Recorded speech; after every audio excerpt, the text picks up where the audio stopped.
আসসালামু আলাইকুম রহমতুল্লাহি ওবরকাত। ওয়ালাইকুম আসসালাম ওয়া রাহমাতুল্লাহি ওয়া বারাকাতুহু।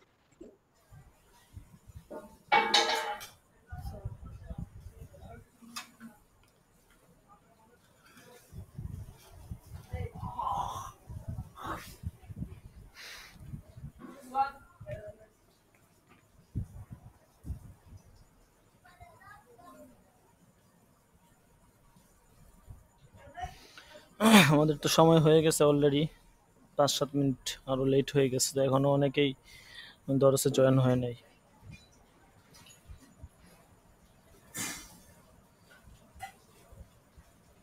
গতকালকে দরস হয়েছে, এই জন্য অনেকে মনে করছে আজকে দরস হবে না।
কাঁঠাল দিছে নাকি? ও, এর লেগে তো সময় লাগছে। আমি আরো টেনশনে পড়ে গেছি, আমি কি রে জিজ্ঞাসছিল কিছু কে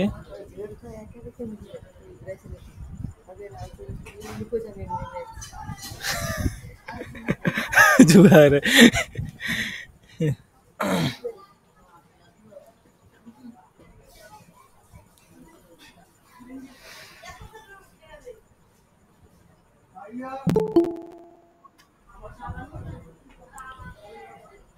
জি আচ্ছা, আমাদের কাওয়াইদুল ফিকার উস্তাদ জি ওনার একটু সমস্যা হয়েছে আর কি, মানে ওনার যে ফোনটা ছিল ওটা আর কি নষ্ট হয়ে গেছে। তো উনি আজকে মাগরিবের পরে মার্কেটে গিয়েছে নতুন ফোন কেনার জন্য। তো হয়তো এখন কিনে ফেলেছে আর কি, যেহেতু একটু ব্যস্ততার মধ্যে আছে, এই জন্য আমাকে বললো আর কি আজকে দরজটা চালিয়ে নেওয়ার জন্য। ইনশাল্লাহ আশা করা যায় আগামী দরজ থেকে উনি থাকতে পারবেন। তো আমাদের আজকে কাওয়াইদুল ফিকার সূচিটা ছিল আপনার 36 নম্বর কায়দা থেকে 50 নম্বর কায়দা পর্যন্ত।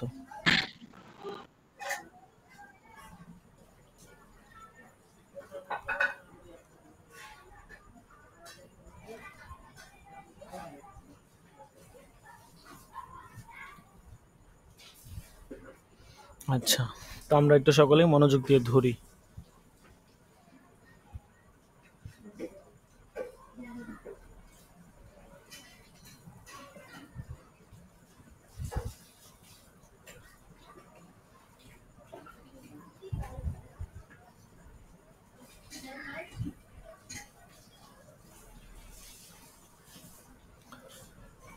বিসমিল্লাহির রহমানির রহিম। কায়দা নাম্বার 36, আল ইদতিরারু লা ইয়াবতুলু হাক্কাল গায়র। আল ইদতিরারু লা ইয়াবতুলু হাক্কাল গায়রি, এটা গায়রের হককে বাতিল করে না। ইদতিরার মানে হচ্ছে কোনো কিছুর মানে জরুরি হালত আর কি, জরুরি একটা অবস্থা, ঠিক আছে না, হালতে এত্তেরারি বলে না, তো এরকম আর কি। তো এরকম হালতে এত্তেরারি এটা হচ্ছে অন্যের হককে বাতিল করে না। অর্থাৎ কোনো একটা এত্তেরারি হালতের কারণে, বাধ্যবাধকতা বা অনিবার্য বশত একটা হালতের কারণে আপনি অন্যের কোনো কিছু খেয়েছেন বা মেরে দিয়েছেন, তো এর মাধ্যমে অন্যের হকটা বাতিল হয়ে যাবে, এটা আপনার উপর থেকে মুছে যাবে, বিষয়টা আসলে এমন না। তো এটাই বলা হচ্ছে যে আল ইত্তিরারু লা ইয়াবতুলু হাক্কাল গায়রি, ইত্তিরার এটা অন্যের হককে বাতিল করে না, অর্থাৎ জরুরি হালত বা হালতে ইত্তিরারি এটা অন্যের হককে বাতিল করে না। যেমন উদাহরণস্বরূপ এরকম উদাহরণ ধরা যায় যে আহ, কোনো ব্যক্তির এরকম অনেক খিদা লাগছে যে এখন সে যদি কিছু না খায় তাহলে সে মারা যাবে। এখন তার সামনে খাবার আছে, কিন্তু এমন খাবার যেটা অন্যের, তার নিজের না, অন্যের খাবার। তো আমরা জানি অন্যের খাবার, অন্যের বস্তু অনুমতি ছাড়া ধরা জায়েজ নাই, ব্যবহার করা জায়েজ নাই। তো অন্যের খাবার এখন সে যদি নাও খায় তাহলে সে কিন্তু মারা যাবে। তো এরকম যদি হয়, এরকম হালতের মধ্যে তার অবস্থাটা কি হবে? তো এটাই বলতেছে যে এরকম হালতে সে যদি অন্যের খাবারটা খায়ও তবুও এটা খাইতে পারবে, কিন্তু অন্যের খাবার খাওয়ার কারণে তার যে হকটা ছিল, অন্যের খাবার খাইছে, এখন তার যে হক তালাফি হয়েছে, হক তালাফির ক্ষেত্রে তার হক মাফ হয়ে যাবে, বিষয়টা এমন না। বরং যখন এই হালতে ইত্তেরারি চলে যাবে তখন তাকে এই অন্যের হক আদায় করে দিতে হবে। ঠিক আছে, এরকম। যেমন জরুরি অবস্থায় অবৈধ বিষয় বৈধ হয়ে গেছে, তার মানে এই না যে সব সময়ের জন্য বৈধ হয়ে যাবে। ঠিক আছে, এরকম আর কি। তো এটাই বলছে যে হালত এত্তেরারি এটা অন্যের হককে এটা বাতিল করে না। আচ্ছা, তারপরে ৩৭ নম্বর কায়দা, আল ইআতেবারু লিল মানা ফিল উকুদি লা লিল আলফাজি ফকত। বলা হচ্ছে যে আল ইআতেবার লিল মানা ফিল উকুদ, উকুদ মানে হচ্ছে লেনদেন, আকদ আর কি। তো লেনদেনের ক্ষেত্রে ইআতেবার হলো মাআনির, লা লিল আলফাজি ফকত। আলফাজের কোনো আপনার ধর্তব্য নেই। লেনদেন, যে সকল লেনদেন আমরা করে থাকি সেখানে মৌখিক যেই বক্তব্য আছে, হ্যাঁ, সেইটা আপনার ধর্তব্য হবে না এখানে। অর্থাৎ মৌখিক বক্তব্য ধর্তব্য হবে, কিন্তু শুধুমাত্র মৌখিক বক্তব্য ধর্তব্য হবে বিষয়টা এমন না। মৌখিক বক্তব্যের পাশাপাশি তার যেই আপনার কি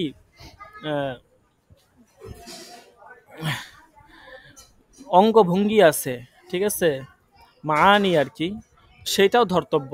আল ইআতেবারু লিল মানা ফিল উকুদ, উকুদের ক্ষেত্রে, লেনদেনের ক্ষেত্রে আল ইআতেবার ধর্তব্য হবে মানা, মাআনির। মাআনি দ্বারা উদ্দেশ্য হচ্ছে তার বাহ্যিক যেই আচার বা বাহ্যিক অঙ্গ প্রত্যঙ্গের যেই আচার ব্যবহার, সেটা উদ্দেশ্য আর কি। হ্যাঁ, লালিল আলফাসি ফকত, শুধুমাত্র মৌখিক বক্তব্যই ধর্তব্য না। অর্থাৎ শুধুমাত্র মৌখিক বক্তব্য ধর্তব্য বিষয়টা এমন না, বরং বাহ্যিক অঙ্গ প্রত্যঙ্গের যে অঙ্গভঙ্গি আছে সেটাও ধর্তব্য হবে। এটা উদাহরণ দিলে বিষয়টা বুঝতে পারবেন। কোনো ব্যক্তি কোনো দোকানে গেছে, যাওয়ার পরে সেখান থেকে উদাহরণস্বরূপ একটা মোবাইল ক্রয় করলো। ঠিক আছে, মোবাইল ক্রয় করার পরে সে বিক্রেতাকে বললো যে ভাই এটা আপনার কাছে আপনি রাখেন, আমি মূল্য আদায় করা পর্যন্ত আপনার কাছে এটা রাখেন। তো এখানে সে কিন্তু বিক্রেতাকে বলছে যে ভাই আপনার কাছে এটা রাখেন, আমি পরে নিয়ে যাব মূল্য আদায় করার আগ পর্যন্ত। তো এই এই যে এই বস্তুটা তার কাছে রাখতে দিল, হ্যাঁ, এটা এই বিক্রেতার কাছে বন্ধক হিসাবে থাকবে। এখন যে ক্রেতা আছে, যে এটা কিনছে, সে যদিও মুখে বন্ধকের কথা বলে নাই, তবুও সেটা বন্ধক হিসাবে থাকবে। তো এটা হচ্ছে উদ্দেশ্য আর কি। বা অনেক সময় দেখা যায় একজন ব্যক্তি কোনো কিছু দোকান থেকে ক্রয় করতে গেছে, তো তখন সে মুখে এবং হাতে দুইটা, মানে মুখে বলতেছে এক কথা, হাতে বলতেছে আরেক কথা।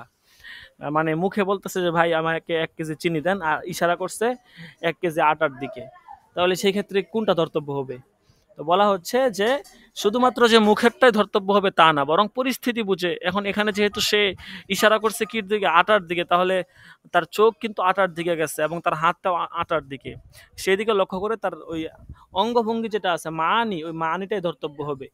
শুধু মুখের যেটা ধর্তব্য সেটাই ধর্তব্য এমনটা না, বরং মুখের পাশাপাশি মানির দিকেও লক্ষ্য করা হবে, অর্থাৎ তার ভাবভঙ্গিমা, তার অঙ্গ প্রত্যঙ্গের ভাবভঙ্গিমা, এগুলোও লক্ষণীয়। এটাই বলছে আর কি। আচ্ছা, এরপরে ৩৮ নম্বর কায়দা, ইয়ামালুল কালামি আউলা মিন ইহমালিহি। ইয়ামালুল কালামি আউলা মিন ইহমালিহি। ইয়ামালুল কালাম মানে কোনো কথাকে কাজ কাজে পরিণত করা, বলতেছে আউলা মিন ইহমালিহি, সেটা অযথা ফেলে রাখার চেয়ে উত্তম। আউলা মানে হচ্ছে উত্তম, ইহমাল মানে হচ্ছে ছেড়ে দেওয়া আর কি, ঠিক আছে, অযথা ফেলে রাখা। তো বলতেছে কোনো কথাকে অযথা ফেলে রাখা বা অযথা ব্যাখ্যা দেওয়ার চেয়ে সেটাকে বাস্তবে রূপান্তর করা হচ্ছে উত্তম। এ আমার মানে হচ্ছে কাজে লাগানো আর কি। একটা উদাহরণ দিলে বুঝতে পারবেন। মানে সকল কথা, যত ধরনের কথা মানুষ বলে থাকে, মুখে বলে থাকে আর কি, তো এই সমস্ত কথাকে চেষ্টা করা হবে কোনো একটা মানের উপরে, কোনো একটা অর্থের উপরে যেন ওই কথাটা চলে আসে। হ্যাঁ, যদি হাকিকি অর্থ নেওয়া সম্ভব হয় তাহলে হাকিকি অর্থ নেওয়া হবে। হ্যাঁ, যদি হাকিকি অর্থ সম্ভব না হয় তাহলে মাজাজি অর্থ নেওয়া হবে। যদি মাজাজি অর্থ সম্ভব নেওয়া না হয়, সেই ক্ষেত্রে এই কথাটাকে বাতিল বলে গণ্য করা হবে। কিন্তু যথাসম্ভব কথাটাকে তার হাকিকি অর্থে নেওয়া হবে, হাকিকি অর্থে না পারা গেলে তারপরে মাজাজি অর্থে। তো উদাহরণস্বরূপ কোনো ব্যক্তি তার স্ত্রীকে এই কথা বলল যে তুমি হচ্ছে আমার মেয়ে। হ্যাঁ, তো এটা তো স্পষ্ট যে স্ত্রীর একজন পিতা আছে, সকলেই জানে তার পিতাকে। হ্যাঁ, এখন এটা সকলের নিকট স্পষ্ট বিষয়। তো এই জন্য এই কথাকে তার হাকিকি অর্থের উপরও তো ধরা যাচ্ছে না। আবার দেখা গেছে মাজাজি অর্থ ধরা যাচ্ছে না, ঠিক আছে। হাকিকি অর্থে ধরবেন কিভাবে, কারণ বাস্তবে তো সে স্বামীর মেয়ে না, তো স্বামী বলছে তুমি আমার মেয়ে, তাহলে এটা হাকিকি অর্থ ধরা যাচ্ছে না, যেহেতু তার বাস্তবে একজন পিতা আছে। আর মাজাজি অর্থ ধরা যাবে না, কারণ হচ্ছে মাজাজি অর্থে ধরলে তখন অর্থটা হবে যে আজাদ করার অর্থে আর কি, যে সে হয়তো তাকে আজাদ করতে চাচ্ছে, এই জন্য সেই কথাটা বলছে যে তুমি আমার মেয়ে। তখন স্ত্রী তো হুররা, মানে স্ত্রী তো স্বাধীন মহিলা, তো স্বাধীন মহিলার ক্ষেত্রে মাজাজি অর্থটা কিভাবে আপনি নেবেন? যদি গোলাম হইতো তখন না এই কথাটাকে মাজাজি অর্থে নেওয়া যেত, যেহেতু সে স্বাধীন মহিলা, তো স্বাধীন মহিলার ক্ষেত্রে তো এটাকে মাজাজি অর্থ নেওয়া যাবে না, আবার হাকিকি অর্থেও নেওয়া যেতেছে না। তো এই জন্য এই ক্ষেত্রে এই কথাটাকে আহ আহ বেহুদা কথা বা লাগওয়া বলে গণ্য করা হবে। কিন্তু যদি হাকিকি অর্থ নেওয়া যায় তাহলে হাকিকি ধরা হবে, হাকিকি নেওয়া না গেলে, মাজাজি নেওয়া গেলে মাজাজি ধরা হবে। হ্যাঁ, এটা হচ্ছে প্রকৃত বিষয় আর কি। এরপরে 39 নম্বর কায়দা, উযিরা মান আনজারা, বলা হচ্ছে যে উযিরা মান আনজারা, মান আনজারা মানে হচ্ছে যে সতর্ক করে, তাকে উযিরা, তাকে অপারগ মনে করা হবে। আল ইয়াজার থেকে আজারো উযিরা, তাকে অপারগ মনে করা হবে। মান আনজারো, যে কি করে, সতর্ক করে। অর্থাৎ কোনো ব্যক্তি যদি সতর্ক করে, সতর্ক করার পরেও যদি কেউ এর ব্যতিক্রম করে, তাহলে ওই যে ব্যক্তি সতর্ক করছে তাকে কোনো ধরনের শাস্তি বা কঠোরতা ধমকি তার উপর আসবে না, যেহেতু তাকে সে সতর্ক করে দিছে। উদাহরণস্বরূপ এরকম ধরা যেতে পারে যে যুদ্ধের ময়দানে যারা যোদ্ধা আছে তাদেরকে সেনাপতি যে আছে সে একটা নির্ধারিত স্থানে বলছে থাকার জন্য, যে তোমরা এই নির্ধারিত স্থানে থাকবে। হ্যাঁ, তো এখন থাকার পরে এখন দেখা গেছে এই ঘোষণা দেওয়ার পরে কিন্তু কেউ নির্ধারিত স্থানে থাকে নাই, এক একজন এক এক জায়গায় চলে গেছে, ঠিক আছে। তো এইটা বলার পরে কিন্তু তাকে কাউকেই এরকম শাস্তি দেওয়া হবে না, যেহেতু সে কাউকে কি করে নাই, ওরকম সতর্ক করে নাই। সে শুধু বলছে যে নির্দিষ্ট স্থানে থাকতে হবে, কিন্তু নির্দিষ্ট স্থানে না থাকলে তাকে শাস্তি দেওয়া হবে কিনা বা তার প্রতি কোনো বিচার করা হবে কিনা এটা কিন্তু সে বলে নাই, যে কমান্ডার। এখন দ্বিতীয়বার সে যদি বলে দেয় যে নির্দিষ্ট স্থান, যেটা প্রত্যেকের জন্য নির্দিষ্ট করে দেওয়া হয়েছে, ওই স্থানে যদি তারা না থাকে তাহলে তাকে শাস্তি দেওয়া হবে বা সে শাস্তির উপযোগী হবে। তো এই কথা দ্বিতীয়বার যখন সে বলবে, অর্থাৎ সে সতর্ক করবে, এরপরেও যদি কেউ এটা অমান্য করে, সেই ক্ষেত্রে সে শাস্তির সম্মুখীন হবে এবং তাকে শাস্তি দেওয়া যাবে, ঠিক আছে। সেই ক্ষেত্রে ওই কমান্ডারকে ওয়াজির, অপারগ মনে করা হবে। আচ্ছা, এরপরে হচ্ছে 40 নম্বর কায়দা, আল ইকরারু ইখবারুন লা ইনশাউন ফালা ইয়াতিবু লিল মুকররি লাহু লাউ কানা কাযিবান। বলা হচ্ছে আল ইকরারু ইখবারুন, ইকরার অর্থাৎ স্বীকারোক্তি দেওয়া, কোনো কিছুর স্বীকারোক্তি দেওয়া, এটা হচ্ছে সংবাদ দেওয়ার মতো। কোনো কিছুর যদি কেউ স্বীকারোক্তি দেয়, এটা সংবাদ দেওয়ার অর্থে সংবাদ দেওয়ার মতো ধরা হবে। লা ইনশা, এটা নতুন কোনো বিষয় ধরা হবে না।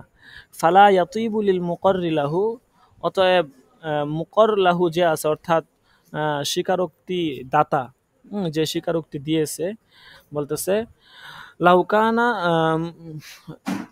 তার জন্য বৈধ হবে না। ফালা ইয়াতিবু, তার জন্য বৈধ হবে না, অর্থাৎ স্বীকারোক্তি দাতার জন্য বৈধ হবে না। লাউকানা কাজিবান, যদি সে মিথ্যাবাদী হয়। স্বীকারোক্তি দাতা সে যদি মিথ্যাবাদী হয়, তাহলে সেটা তার জন্য বৈধ হবে না। বিষয়টা উদাহরণ দিলে স্পষ্ট হবে। যেমন মানে আল ইকরার, ইকরার মানে হচ্ছে স্বীকারোক্তি দেওয়া। ঠিক আছে, তো স্বীকারোক্তি দেওয়া মানে কি? স্বীকারোক্তি দেওয়া মানে হচ্ছে অন্যের বিষয়ে কোনো স্বীকারোক্তি দেওয়া। অন্য একটা কাজ করছে, তো সেখানে আপনি নিজের স্বীকারোক্তি দিলেন যে হ্যাঁ এটা, এবং এখানে স্বীকারোক্তি দ্বারা উদ্দেশ্য হচ্ছে অন্যের কোনো বিষয়কে নিজের উপর মেনে নেওয়া।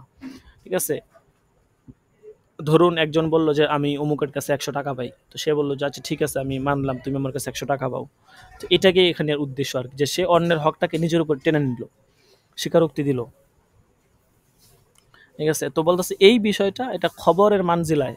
হ্যাঁ, কেমন যেন এটা পূর্বে ঘটে গেছে এরকম একটা বিষয়, এটা ইনসার মানজিলায় না। ইনসা তো হচ্ছে নতুন কোনো বিষয় বা যেটা নতুন সংগঠিত হয়, এরকম বিষয়কে ইনসা বলে। তো এটার ইয়াতে ধরা হবে না এটা। আচ্ছা, এখন যেহেতু এটার মানজিলায় ধরা হয়েছে, এই জন্য এখানে এটা তার জন্য 1000 টাকা আবশ্যক হবে।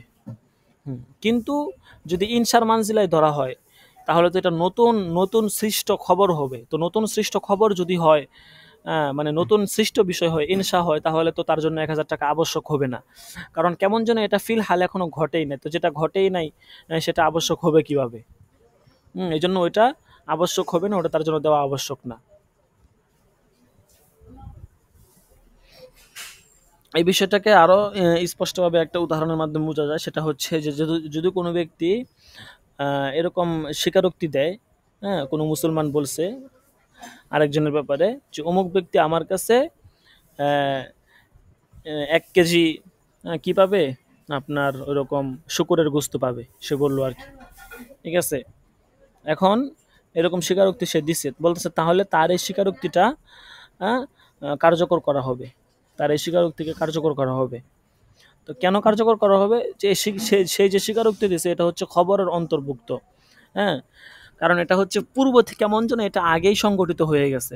তার কাছে 1 কেজি শুকুরের গোস্ত পাইবে, এটা কেমন যেন আগেই সংগঠিত হয়ে গেছে এবং এটা কার্যকর করা হবে। ঠিক আছে,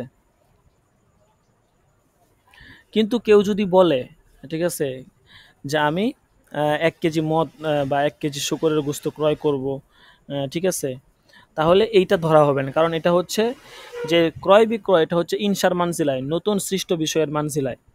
ঠিক আছে, আর স্বীকারোক্তি যেটা, এটা হচ্ছে ইখবারের মানজিলায়। ক্রয় বিক্রয়টা হচ্ছে ইনসার মানজিলায়, স্বীকারোক্তিটা হচ্ছে ইখবারের মানজিলায়। ঠিক আছে, তো এই জন্য স্বীকারোক্তি এটা ধর্তব্য হবে, আর ইনসার যেটা ওটা ধর্তব্য হবে না। তো এই জন্য মুকর লাহু, যার জন্য স্বীকারোক্তি দেওয়া হয়েছে, সে যদি মিথ্যাবাদী হয়, তাহলে ওই যেই জিনিসের ব্যাপারে সে স্বীকারোক্তি দিছে ওটা তার জন্য বৈধ হবে না। ঠিক আছে, অর্থাৎ সে যে স্বীকারোক্তি দিল যে সে আমার কাছে বা আমি তার কাছে 1 কেজি কি কি পাবো, গোস্ত পাবো। ঠিক আছে, তো এটা তার জন্য বৈধ হবে না। ঠিক আছে, কারণ যদি সে মিথ্যাবাদী হয় আর কি তার এই স্বীকারোক্তির ক্ষেত্রে, তাহলে এটা তার জন্য গ্রহণ করা বৈধ হবে না। আচ্ছা, এরপরে হচ্ছে আপনার 41 নম্বর কায়দা, হুজ্জাতুন ইয়ালজামু ফি হাক্কিল মুকিররি কাকাজাইল কাজী। বলতেছে এখানে মানে আল ইকরার একটা শব্দ আছে, এই শব্দটা এখানে বাদ গেছে আর কি। আল ইকরার ও হুজ্জাতুন হবে স্বীকারোক্তি, এটা হচ্ছে একটা দলিলের মতো, হুজ্জত স্বরূপ। ইয়ালজামু ফি হাক্কিল মুকিররি, এটা স্বীকারোক্তি দাতা যে স্বীকারোক্তি দেয়, সে নিজের ক্ষেত্রে এটা আবশ্যক করে। কাকাজাইল কাজী, যেমন কাজের সিদ্ধান্তের নেয়। কাজে যদি কোনো সিদ্ধান্ত দেয়, সেটা যেমন নাকি মানা আবশ্যক হয়ে যায়, স্বীকারোক্তি দাতা যে কোনো বিষয়ের স্বীকারোক্তি দেয়, সে যদি কোনো বিষয়ের স্বীকারোক্তি দেয় তার জন্য ওই বিষয়টাও মানা আবশ্যক হয়ে যায়। হ্যাঁ, আর স্বীকারোক্তি মানেই হচ্ছে আপনার ইখবারের মানজিলায়, স্বীকারোক্তি দেওয়া এটা ইখবারের মানজিলায়, আর ক্রয় বিক্রয় এটা হচ্ছে ইনসার মানজিলায়। এরপরে ৪২ নম্বর কায়দা, ইকরারুর রজলি বাদামা আনকার সহিহুন। বলা হচ্ছে যে কোনো ব্যক্তির স্বীকারোক্তি সে অস্বীকার করার পরে সহি বলে ধরা হবে। অর্থাৎ প্রথমে সে মানে অস্বীকার করছে আর কি, সে প্রথমে বলতেছে যে না না সে তো আমার কাছে ১,০০০ টাকা পায় না, এরকম অস্বীকার করছে। হ্যাঁ, পরে আবার স্বীকার করতেছে না ভাই সে আমার কাছে ১,০০০ টাকা পায়, তাহলে বলতেছে এই যে বাদামা আনকার, অস্বীকার করার পরে যে ইকরারুর রজুল সে স্বীকার করছে, বলতেছে এটা সহিহুন, এটা শুদ্ধ আছে, কোনো সমস্যা নেই, এটা গ্রহণ করা হবে। এরপরে ৪৩ নম্বর কায়দা, ইকরারুল মুকিররি ইন্নামা ইয়াসবুতু ফি হাক্কিহি খাসসাতান। বলা হচ্ছে যে স্বীকারোক্তি, এটা মুকিররি মানে স্বীকারোক্তি, তার স্বীকারোক্তি এটা বিশেষভাবে ইন্নামা ইয়াসবুতু ফি হাক্কিহি, তার হকের ক্ষেত্রে প্রয়োগ হবে। তো স্পষ্টই, হ্যাঁ, স্বীকারোক্তি যদি কেউ দেয় তাহলে সেটা যে ব্যক্তি স্বীকারোক্তি দিছে বিশেষভাবে তার হকের ক্ষেত্রে স্বীকারোক্তি প্রয়োগ হবে। অপরিচিত কোনো ব্যক্তির ক্ষেত্রে স্বীকারোক্তি দিলে, হ্যাঁ, বা অপরিচিত কোনো কারো ক্ষেত্রে স্বীকারোক্তি দিলে এটা গ্রহণ করা হবে না।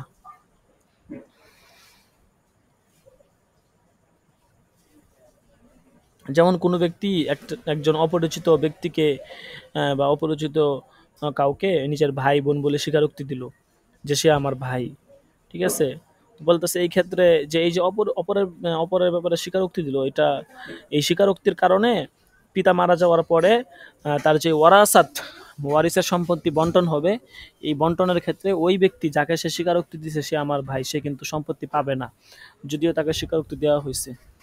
সে ইসলামী শরীয়ত অনুযায়ী সে আপনার ওই সম্পদ পাবে না, কারণ এটা স্বীকারোক্তি, এটা নিজের ক্ষেত্রে বিশেষভাবে প্রয়োগ হবে, অন্যের ক্ষেত্রে প্রয়োগ হবে না। আশা করি বুঝতে পেরেছেন।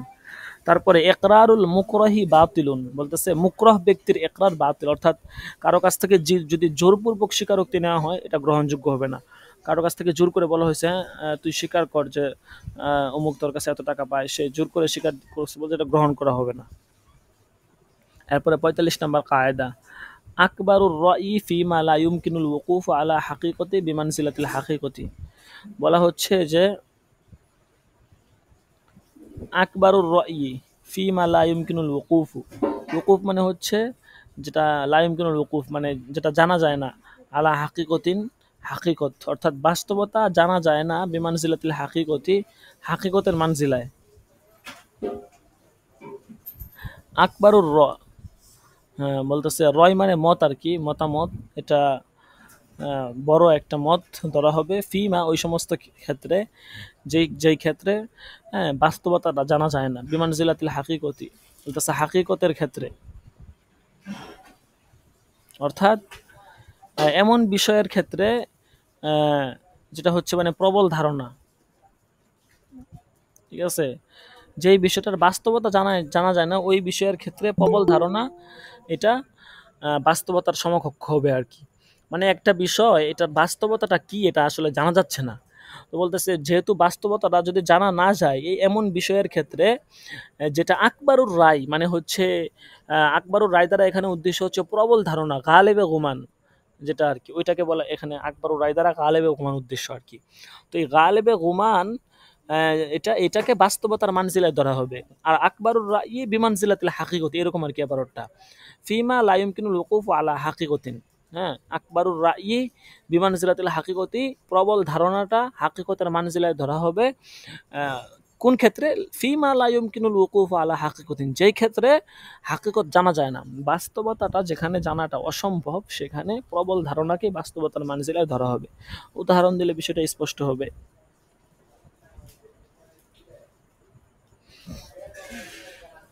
যেমন ধরেন, হ্যাঁ,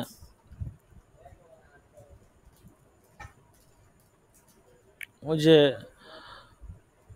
অজু করতে গেছে কোনো ব্যক্তি বা বনের মধ্যে বা এমন জায়গায় আছে যেখানে কিছু পানি পাইছে, এখন এই পানিটা কি পাক না না পাক, বা ধরেন পানি দেখতে পবিত্র দেখা যাচ্ছে, এখন সে কোনো হিংস্র জন্তু এখানে মুখ দিছে কিনা, হ্যাঁ, এটা জানা যাইতেছে না, হাকিকত জানা যাইতেছে না।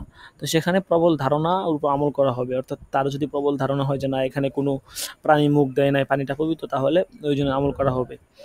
এরকম একটা উদাহরণ হতে পারে। বা ধরেন কোনো ব্যক্তি ঘুমাইছে, তো রাত্রেবেলা তার ঘরে চোর ঢুকছে, চোর ঢুকার পরে বলতেছে যে এখানে অন্ধকারের মধ্যে আসলে চোর ঢুকছে না কে ঢুকছে এটা আসলে মানে ক্লিয়ারলি বোঝা যাইতেছে না। তো বলতেছে যেহেতু বাস্তবতাটা এখানে জানা যাইতেছে না, তো এই ক্ষেত্রে গালেবে গোমান যেটা হবে, অর্থাৎ তার যদি মনে হয় যে না চোরেই ঢুকছে এবং তার ভাবভঙ্গিমা দেখে চোর মনে হয়, তো বলা হচ্ছে সেই ক্ষেত্রে তাকে চোর ধরা হবে এবং চোর ধরে সে অনুযায়ী তাকে তীর মেরে বা চাকু ছুরি দিয়ে হত্যা করতে পারবে। হ্যাঁ, আর যদি প্রবল ধারণা না হয় যে সে চোর না, সে হয়তো অন্য কোনো মানুষ হবে, অন্য কোনো উদ্দেশ্যে ঘরে ঢুকছে, তাহলে তাকে হত্যা করা বা তার দিকে তীর ছুঁড়ে মারা, হ্যাঁ, বা তাকে আহত করা এটা জায়েজ হবে না। আশা করি বুঝতে পেরেছেন। তারপরে ৪৭ নম্বর কায়দা, আকসারু মা ইউখাফু লা ইয়াকুনু।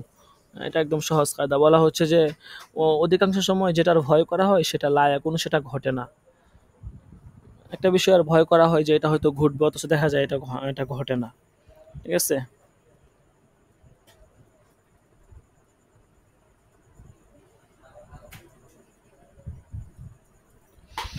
তো দেখা গেছে এরকম কোনো মানে আশঙ্কা করছে, হ্যাঁ, যে আমার হয়তো কি থাকবে না, নামাজের আগ মুহূর্তে উজু থাকবে না, বা সে এরকম প্রায়ই ধারণা করতো, অথচ দেখা যাচ্ছে যে নামাজের আগ মুহূর্তে তার উজু থাকে এবং সে উজু সহকারেই নামাজ পড়ে, এরকম আর কি।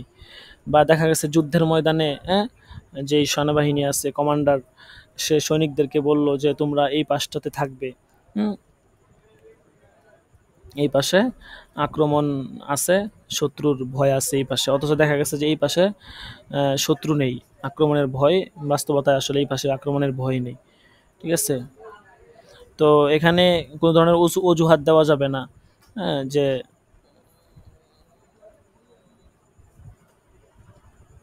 তারা যেহেতু একটা কঠিন পরিস্থিতির মধ্যে আছে এই জন্য সে রোজা ছেড়ে দিবে। ঠিক আছে? বা রোজা রাখলে অসুস্থ হওয়ার ভয় আছে, হ্যাঁ, বা দেখা গেছে তারা আশঙ্কা করছে যে রোজা রাখলে অসুস্থ হয়ে যাবে, অথচ দেখা গেছে যে আসলে অসুস্থ হওয়ার কোনো নামগন্ধই নাই। এরকম অনেক বিষয় হইতে পারে আর কি, নির্দিষ্ট কোনো বিষয় না যে আমরা একটা ধারণা করতেছি অথচ দেখতেছি এর উল্টাটা। তো এটাই বলছে যে অনেক সময় দেখা গেছে এরকম হয়, যেটা ধারণা করা হয় সেটা ঘটে না। এরপরে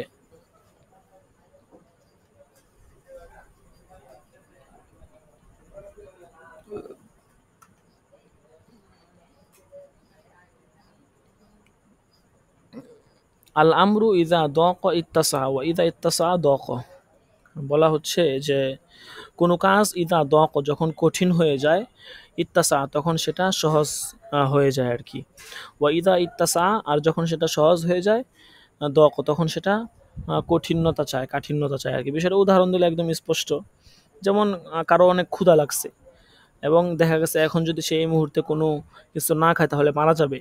তো তার সামনে হারাম প্রাণী ছাড়া আর কিছুই নাই, হালাল কোনো জিনিস তার সামনে নাই। তো এরকম যদি হয় তখন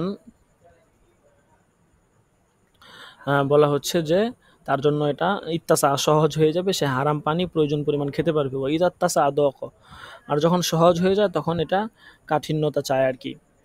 হুম, অর্থাৎ যখন তার ওই হালতে মাজুরি হালত চলে যায়, তখন সে কি করতে পারবে, এই অর্থাৎ তার জন্য ওই ওই মুহূর্তে তো কিন্তু তার জন্য ওই আপনার ওই প্রাণীটা আর খাওয়া বৈধ হবে না, কারণ যেহেতু তার হালতে মাজুরিটা চলে গেছে।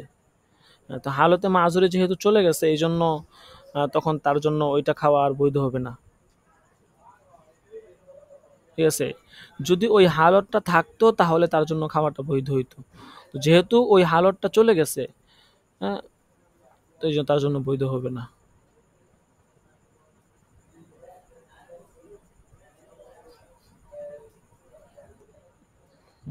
তো এটাই বলছে যে যখন কোনো বিষয় কঠিন হয়ে যায়, তখন সহজতা চায়, আর যখন সহজতা হয়ে যায় তখন কঠিনতা চায়। যখন তার ওইটা খাওয়া ছাড়া কোনো গতি নাই, তখন তার জন্য এটা খাওয়া বৈধ হয়ে যায়, আর যখন দেখা গেছে এটা খাওয়া ছাড়া গতি আছে তখন তার জন্য হারাম হয়ে যায়। এটাই হচ্ছে উদ্দেশ্য। এরপর ৪৯ নাম্বার কায়দা, আল আমরু লিল বুজুবি মালাম তাকুন করিনাতুন খেলাফাতান। বলা হচ্ছে আমরটা হচ্ছে উজুবের জন্য যতক্ষণ না মালাম তাকুন করিনাতুন খেলাফাতান, এই আমরের বিপরীতে কোনো করিনা না থাকে তার বিপরীতে, অর্থাৎ বিপরীত কোনো নিদর্শন বা এরকম কোনো আলামত যদি না থাকে সেই ক্ষেত্রে আমরটা উজুবের জন্যই আসে। উদ্দেশ্য হচ্ছে নর্মালি আমরটা উজুবের জন্যই আসে, বিপরীত যদি কোনো আলামত থাকে যেটার দ্বারা বোঝা যাচ্ছে যে আমরটা উজুবের জন্য না, সেই ক্ষেত্রে আমরটা উজুবের জন্য হবে না, কিন্তু নর্মালি আমরটা উজুবের জন্যই আসে। আচ্ছা, ৪৯ নাম্বার কায়দা বলতেছিলাম। তো এখানে উদাহরণ দিলে বিষয়টা স্পষ্ট হবে। কোরআন হাদিসের কথাই ধরেন, যে কোরআন হাদিসে যত জায়গায় আমর শব্দ আসছে সব জায়গায় কিন্তু আদেশ অর্থই উদ্দেশ্য। ঠিক আছে, এখানে আদেশটাই উদ্দেশ্য হবে। এখন যদি পূর্বের কোনো আলামত করিনার দ্বারা বোঝা যায় যে এখানে আমরটা আদেশ উদ্দেশ্য না, ঠাট্টা মস্কারি বা অন্য অর্থ উদ্দেশ্য, এরকম, তাহলে কিন্তু ওই অর্থটাই হবে। যেমন এক আয়াতের মধ্যে আছে ইয়ামালু মা শিতুম, তোমাদের যা মনে চায় করো। এখানে ইয়ামালু আমরের শিখা আনা হয়েছে। তো এখন এখানে কি এটা উদ্দেশ্য নাকি যে তোমাদের যা মনে চায় করো? এটা কিন্তু আসলে উদ্দেশ্য না। উদ্দেশ্য হচ্ছে যে আল্লাহ তাআলা খুব রাগান্বিত হয়ে বলতেছেন যে তোমাদের যা মনে চায় করো। ঠিক আছে, অর্থাৎ ধমকের সুরে ধমকি দেওয়া উদ্দেশ্য। তো সেখানে কিন্তু আমরটা বুজুবের জন্য আসছে এটা বলা যাবে না। এরকম অনেক জায়গায় আমর আসছে মুস্তাহাবের জন্য। তো এই জন্য মুতলাকভাবে আমরটা উজুবের জন্য আসে, কিন্তু কোনো করিনা পাওয়া গেলে ওইটা আর উজুবের জন্য থাকবে না। ৫০ নম্বর কায়দা, আল আমরু বিত তাসররুফি ফি মিলকিল গায়রি বাতিলুন। বলা হচ্ছে যে ফি মিলকিল গায়র, অন্যের মালিকানার ক্ষেত্রে আল আমর বিত তাসাররুফ, তাসাররুফের আমর করা, আদেশ দেওয়া, এটা হচ্ছে বাতিলুন, বাতিল বলে গণ্য করা হবে। অর্থাৎ অন্যের সম্পদে আপনাকে তাসাররুফ করার জন্য আদেশ করছে, এটা কোনো এটা এটা ধরা হবে না, এটা কোনো আপনার কার্যকরী করা হবে না। কেউ আপনাকে বলছে যে অমুকের সম্পদ আমাকে তুমি এনে দাও, বা অমুকের একটা গরু আছে আমাকে তুমি এটা এনে দাও, তাহলে এই যে সেই ব্যক্তি আদেশ করছে, কিসের আদেশ করছে? ফি মিলকিল গায়ের, অন্যের মালিকানাধীন কোনো সম্পদে আল আমরু বিত তাসাররুফ, তাসাররুফের আদেশ করা হয়েছে। বলতেছে এই আদেশ এটা বাতিল, এটা কার্যকর বলে ধরা হবে না, এটা বাতিল আদেশ বলে ধরা হবে। যেই আদেশ করুক, এটা আমির আদেশ করুক, শাসক আদেশ করুক, হ্যাঁ, যেই আদেশ করুক এটা অকার্যকর বলে ধরা হবে। বিচারকও যদি এই আদেশ করে এটা অকার্যকর বলে ধরা হবে। আচ্ছা, তো আজকে এ পর্যন্তই ছিল। তো এর মধ্যে আমাদের সময়ও শেষ হয়ে গেছে। হ্যাঁ, তো যদি কারো কোনো প্রশ্ন থাকে করতে পারেন।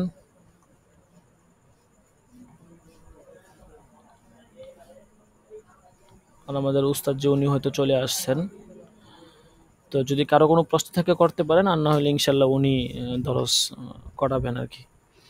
তো আপনাদের আজকে ৩৫-৩৬ নাম্বার কায়দা থেকে ৫০ নাম্বার কায়দার মধ্যে যদি কারো কোনো প্রশ্ন থাকে বা কোনো কায়দাটা বোঝা অস্পষ্ট থাকে করতে পারেন। হাজিরাটা ইনশাল্লাহ একটু পরেই হবে। উনি যেহেতু চলে আসছেন, ইনশাল্লাহ উনি দরস করান, তারপরে ইনশাল্লাহ হাজিরা শেষেই হবে। আর যেহেতু উসুল ইফতার পড়াটা আজকে একটু বেশি, তো উনি তো মাশাল্লাহ খুব করে পড়াচ্ছেন, আপনারা একটু মনোযোগ দিয়ে ধরবেন। উসুল ইফতার কিতাবটা যদি ধরেন না, তাহলে শরহে আপনার ওই যে আরেকটা কিতাব আছে, ঠিক আছে, ওইটা ওই যে শরহুল খুদ, শরহুল খুদ রসমুল মুফতি আর কি, ওই কিতাবটা আপনাদের জন্য সহজ হয়ে যাবে যদি এই কিতাবটা ভালো করে ধরতে পারেন।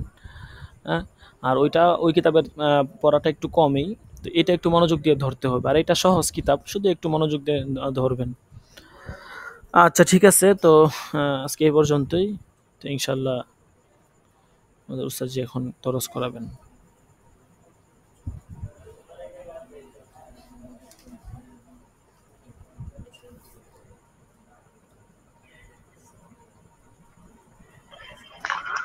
আসসালামু আলাইকুম ওয়া রাহমাতুল্লাহি ওয়া বারাকাতুহু। জি হযরত, আপনাকে শোনা যাচ্ছে না। আপনার এখানে শোনা যায় আমি না? শুনতে পারতেছি না, বাকিরা শুনতে পারতেছে কিনা আমি জানি না। কথা কি শোনা যাচ্ছে? রহমতুল্লাহি ওয়া বারাকাতুহু। শুনতে পারতেছি। জি জি। শোনা যাচ্ছে না, আমি শুনতে পারতেছি না, বাকিরা শুনতে পারতেছে কিনা আমি জানি না। আমাকে কি শুনতে পারতেছেন? এখান থেকে শোনা যাচ্ছে। আপনার আচ্ছা, উনি হয়তো লিফট নিছেন না। না, অন্যরা তো শুনতে পারতেছে। শোনা যাচ্ছে না ওনাকে। আমি তো দেখতেছি আমার এখান থেকে আওয়াজ যাচ্ছে।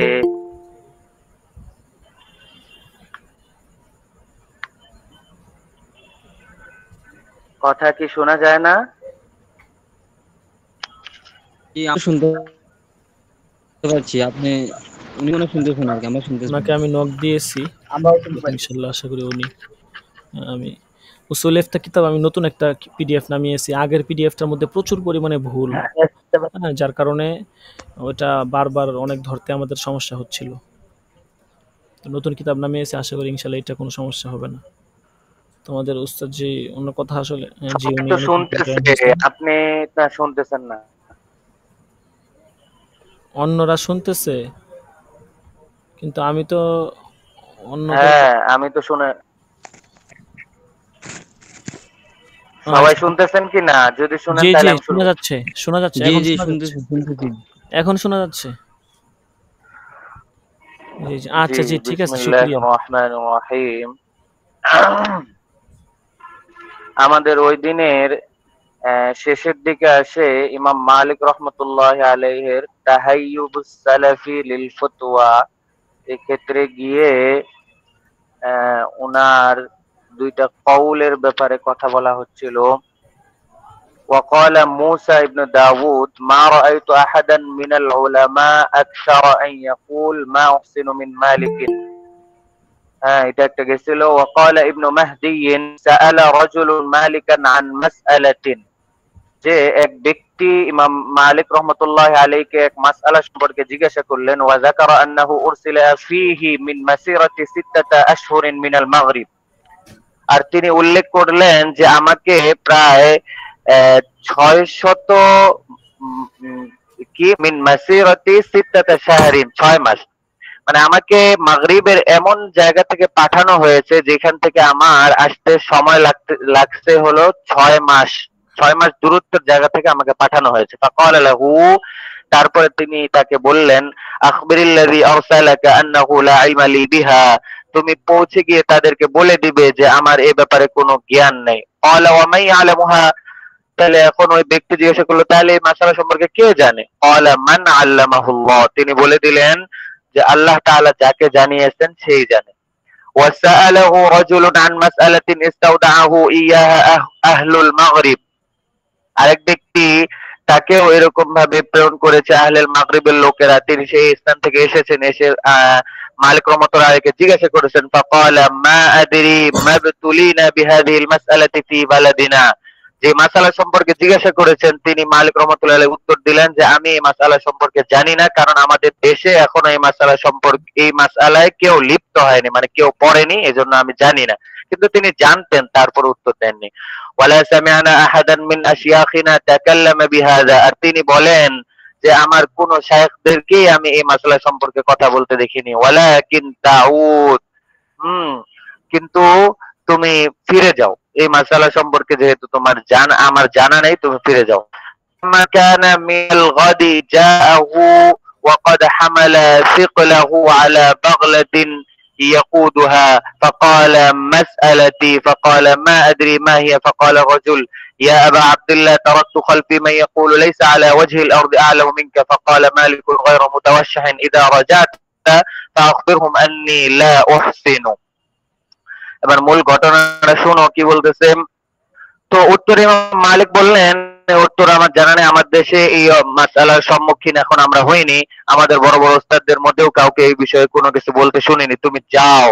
পরের দিন ওই ব্যক্তি খচ্চরের উপর তার বোঝা রেখে তাকে চালিয়ে নিয়ে এসে উপস্থিত হলো এবং বলল, আমার মাসআলার উত্তর কি পেলেন?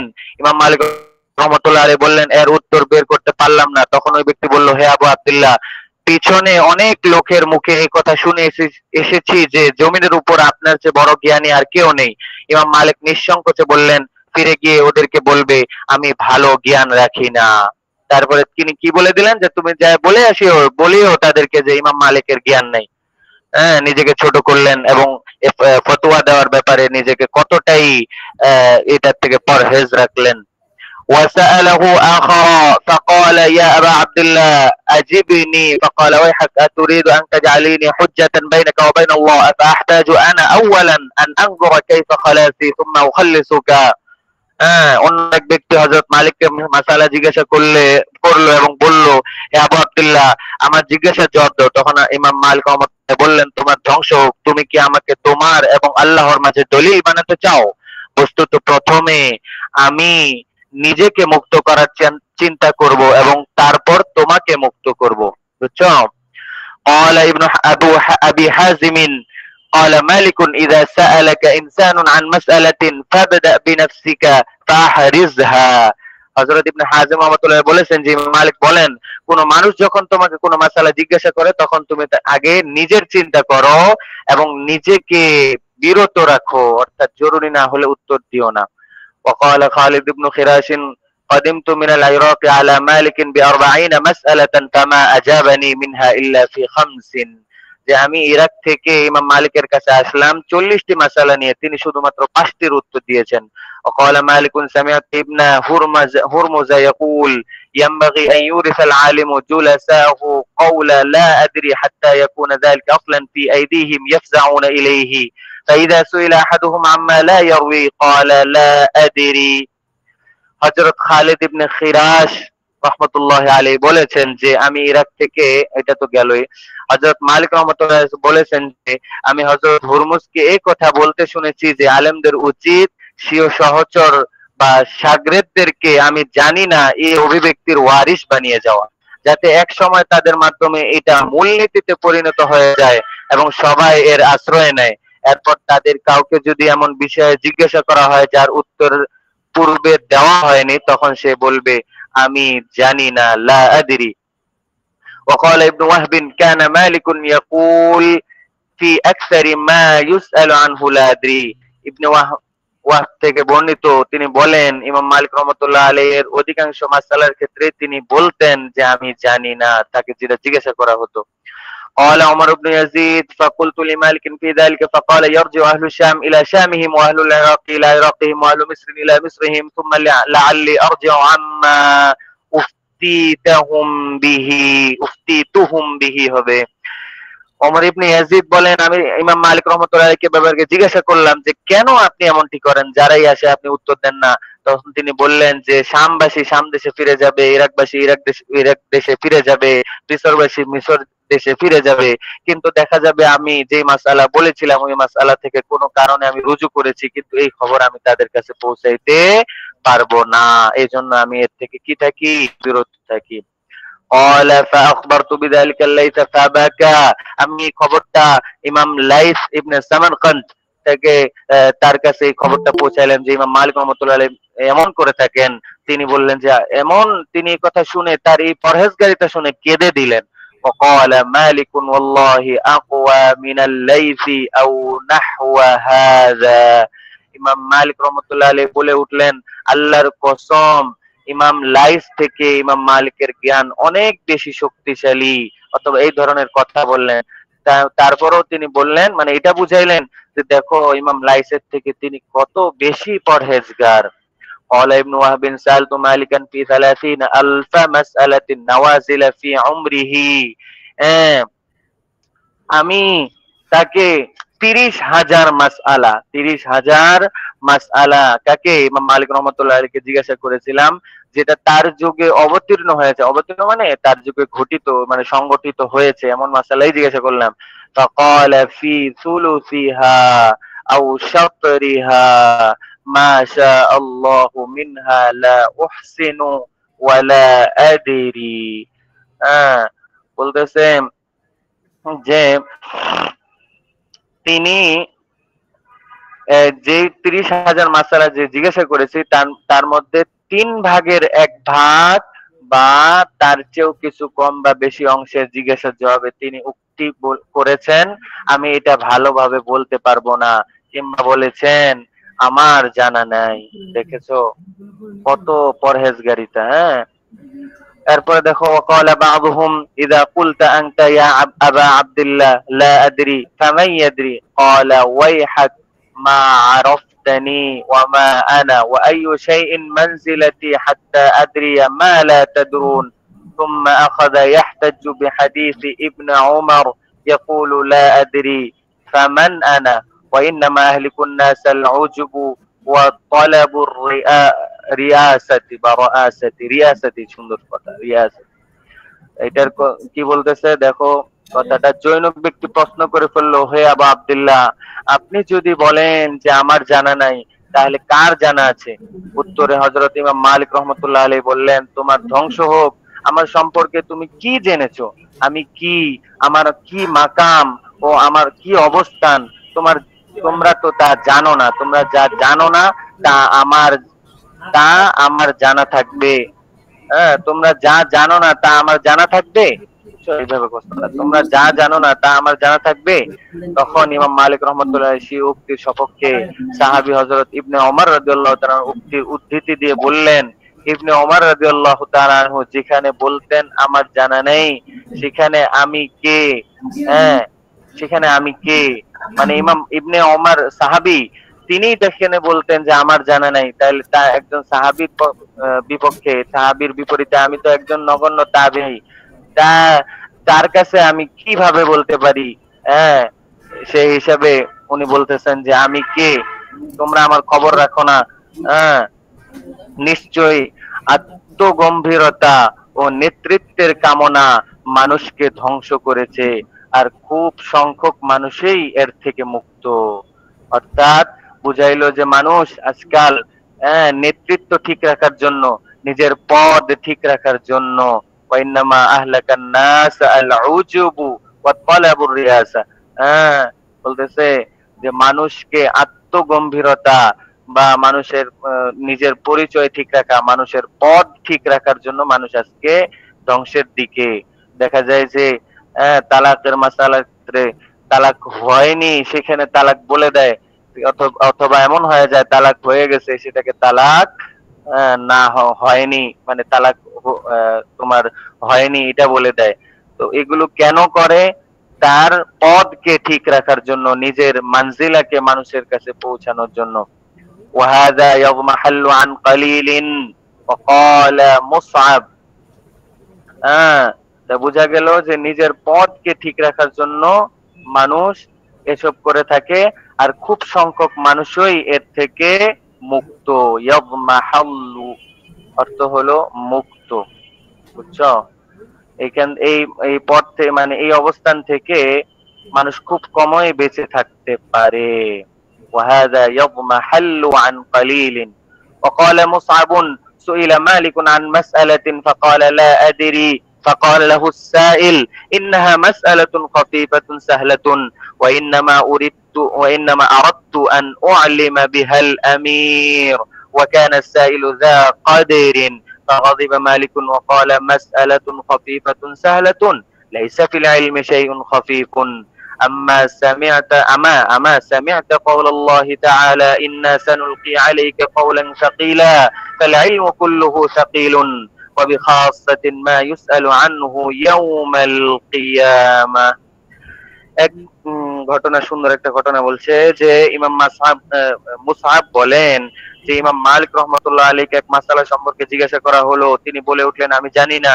যে প্রশ্নকারী বলে উঠলেন আরে এটা তো সহজ মাসালা, আর আমি আপনাকে এই ব্যাপারে জিজ্ঞাসা করেছি, এই কারণে জিজ্ঞাসা করার ইচ্ছা করেছি যে এটা আমি বাদশাকে জানাবো, মানে আপনার হাওয়ালা দিয়ে বাদশাকে জানাবো। আর যে হলো প্রশ্নকারী ছিল সে তোমার ক্ষমতাবান ছিল, যা কাদেরিন, এটা তোমার রিয়ার দিক থেকেও, তার মর্যাদার দিক থেকেও হতে পারে, তার ইলমের দিক থেকেও হতে পারে। তো ইমাম মালিক রহমতুল্লাহ আলাইহি রাগান্বিত হয়ে গেলেন, বলে উঠলেন মিয়া তুমি মাসআলাকে সহজ কোন হিসাবে বলো? লাইসা ফিল ইলমি শাইউন খাফিফুন, ইলমের মধ্যে তো সহজ বলতে কোনো কিছু নেই। তুমি আল্লাহর কওল শুনোনি ইন্না সানুলকি আলাইকা কাওলান সাকিলা, আমি তো আপনার কাছে যা কিছু অবতীর্ণ করেছি সবগুলোই ভারী যুক্ত কথা। হ্যাঁ, সানুলকি মানে আপনার কাছে আমি প্রেরণ করেছি, এখানে ইন্না নুরসিলু আলাইকা রসুলের কাছে কথা বলতেছে। তাহলে বোঝা গেল আল্লাহর রসুলের কাছে যে কথা প্রেরণ করছেন, রসুলকেই বলতেছেন যে যা প্রেরণ করছে সব কিন্তু ভারী কথা, এগুলো মজবুত কথা, এগুলো সহজ কথা নয়। তার মানে এই কওলান সাকিলান দ্বারা বোঝা যাচ্ছে ইলম পুরাটাই এটা ভারী যুক্ত। হ্যাঁ, এটার ভারত্ব আছে, এটা সহজ কিছু নয়। বিশেষ করে বলতেছেন যে সহজ কিভাবে হবে, যদি তুমি বলতা আর এটার ব্যাপারে কোনো জিজ্ঞাসা করা হইতো না তাহলে বোঝা যাইতো সহজ, কিন্তু না, এটা বিশেষ করে এই যা কিছু বলা হবে, যা কিছু জিজ্ঞেস করা হবে এই সম্পর্কে কিয়ামতের দিবসে প্রশ্ন করা হবে, বুঝছো? তারপরে দেখো কি বলতেছে, وقال له ابن القاسم ليس بعد أهل المدينة أعلم بالبيوع من أهل مصر، فقال مالك ومن أين علموها؟ قال منك، قال مالك ما أعلمها أنا فكيف يعلمونها। وقال এটার অর্থটা দেখো কি বলতেছে, ইমাম মালিক রহমতুল্লাহ আলাইকে হযরত ইবনে কাসিম রহমতুল্লাহ আলাইহি বললেন, ক্রয় বিক্রয় সংক্রান্ত মাসআলায় মদিনাবাসীদের পর সবচেয়ে অধিক জ্ঞাত মিশরবাসী। তখন হযরত ইমাম মালিক রহমতুল্লাহ আলাইহি বললেন, তারা কোথা থেকে জেনেছে? ইবনে কাসিম রহমতুল্লাহ আলাইহি বললেন, আপনার কাছ থেকে। ইমাম মালিক রহমতুল্লাহ আলাইহি বললেন, আমি তো এই সম্পর্কে জানি না, তাহলে তারা আমার কাছ থেকে কিভাবে জানলো? বুঝছো? وقال القانبي دخلت على مالك فوجدته باكيا فسألته عن ذلك فقال ومن أحق بالبكاء مني لا أتكلم بكلمة إلا كتبت بالأقلام وحملت إلى الآفاق। ইমাম নবী বলেন, আমি একবার ইমাম মালিকের কাছে প্রবেশ করলাম, তাকে দেখলাম যে তিনি কাঁদতেছেন, তাকে ওনাকে জিজ্ঞাসা করলাম যে কেন কাঁদতেছেন? তো তিনি উত্তরে বললেন, আমার চেয়ে কাদার বেশি হকদার কে, যে আমি যা একটু বলি এগুলো সব কলমে লেখা হয়ে যায় এবং এগুলো দিক দিগন্তে মানুষ ছড়িয়ে দেয়। وقال سحنون رحمه الله تعالى إني لأسأل عن مسألة فأعرف في أي كتاب وورقة وصفحة وسطر فما يمنعني عن الجواب فيها إلا كراهة الجرأة بعدي على الفتيا। হযরত নবী বলেন, আমি ইমাম মালিকের সাথে সাক্ষাৎ করতে এসে দেখি তিনি কাঁদছেন। ওইটা তো বললাম না। হযরত সুহনুন রাহমাতুল্লাহ আলাইহি বলেছেন, কোন মাসআলার ব্যাপারে আমি জিজ্ঞাসিত হওয়ার পর জানতে চেষ্টা করি যে সেই মাসআলাটির সমাধান কোন কিতাবের কত নাম্বার পৃষ্ঠা এবং কত নাম্বার লাইনে আছে। অতঃপর আমার পর ফতোয়া প্রদানে অতিরিক্ত সাহস দেখানোর ক্ষতির আশঙ্কায় আমি ওই মাসআলার জবাব দেওয়া থেকে বিরত থাকি। হ্যাঁ, দেখছো, সকলেই মনে করলে যে তোমার নিজেদেরকে মাসআলার থেকে গুটিয়ে রাখতো। ওয়াকুলুল আল্লামা আল মাওয়ারদি الشافعي رحمه الله تعالى في كتاب أدب الدين والدنيا ومما أنذرك به من حالي أني صنفت في البيوع كتابا جمعته ما استطعت من كتب الناس وأجهدت فيه نفسي। হ্যাঁ, ঘন্টা করাচ্ছি, ঘন্টা। আচ্ছা, একটু পরে। وكدت فيه خاطري حتى আচ্ছা, ঠিক আছে। وكدت فيه خاطري حتى إذا تهذب واستكمل وكدت أعجب به وتصورت أني أشد الناس اطلاعا بعلمه। দেখো ঘটনাটা, তারপরে আস্তে আস্তে আগাচ্ছি।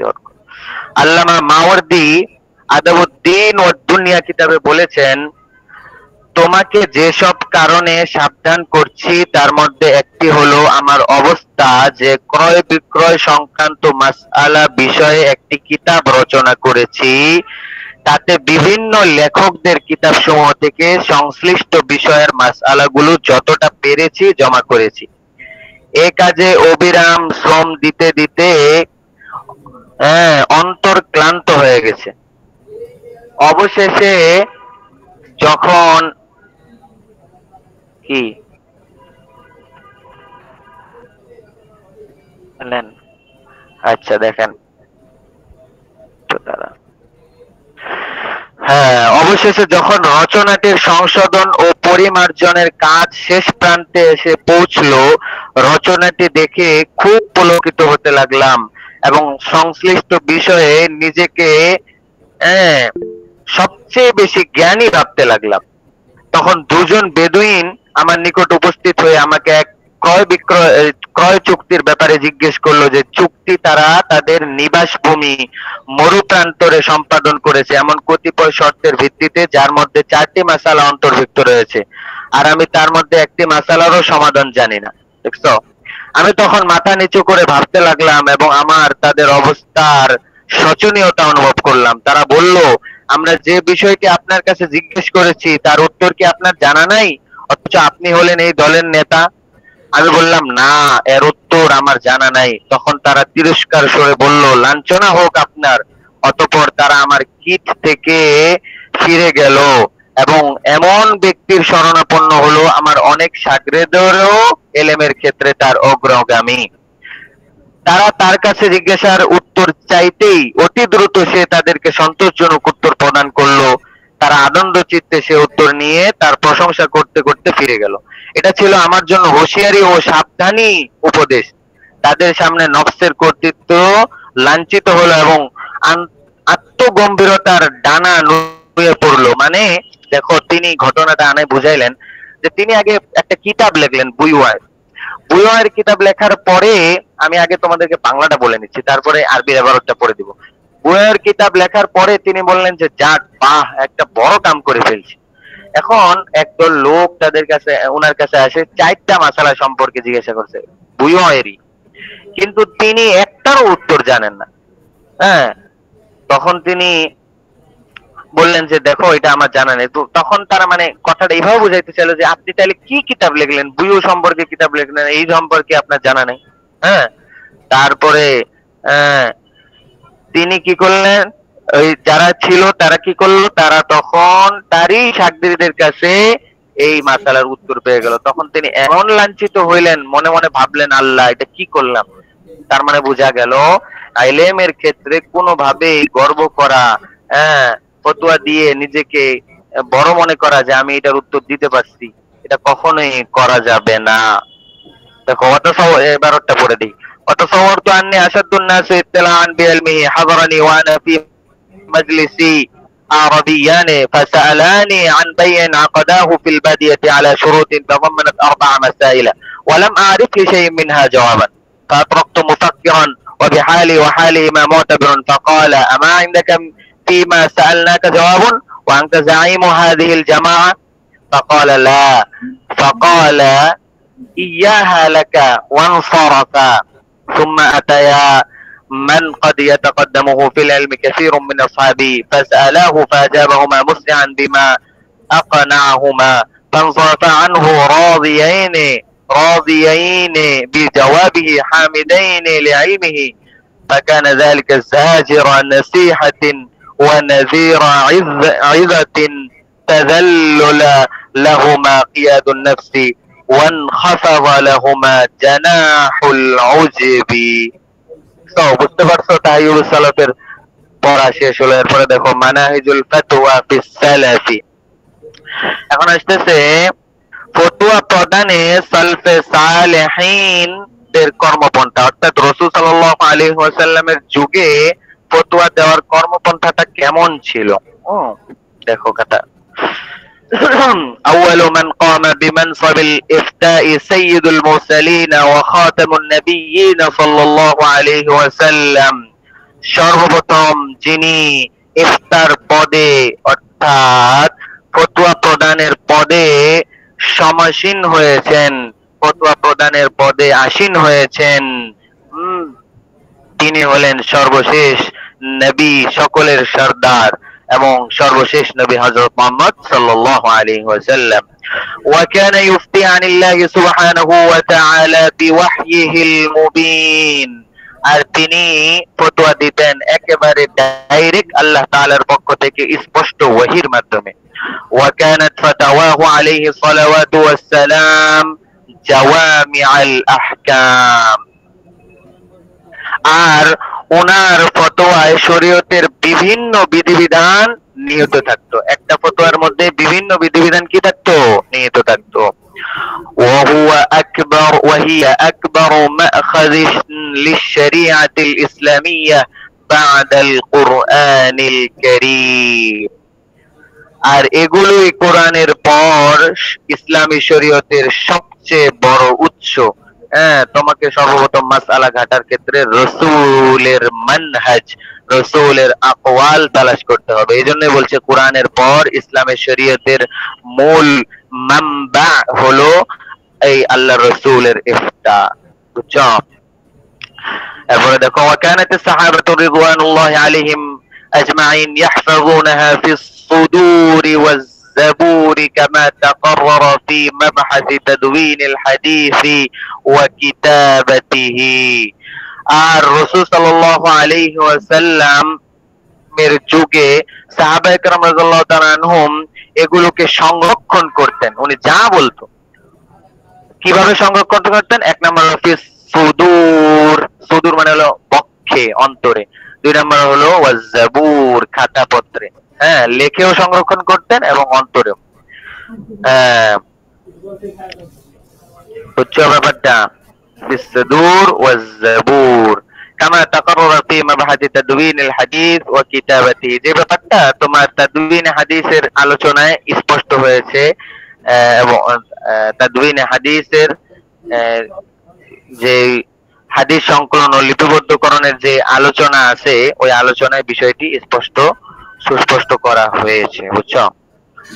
তারপরে দেখো ولم يكن أحد في عهد رسول الله صلى الله عليه وسلم يشتغل بمنصب الإفتاء غيره, বলতেছে যে রসুলের যুগে অন্য কেউ, রসুল যেহেতু উপস্থিত, অন্য কেউ ইফতার পদে লিপ্ত হয়নি। ঠিক আছে?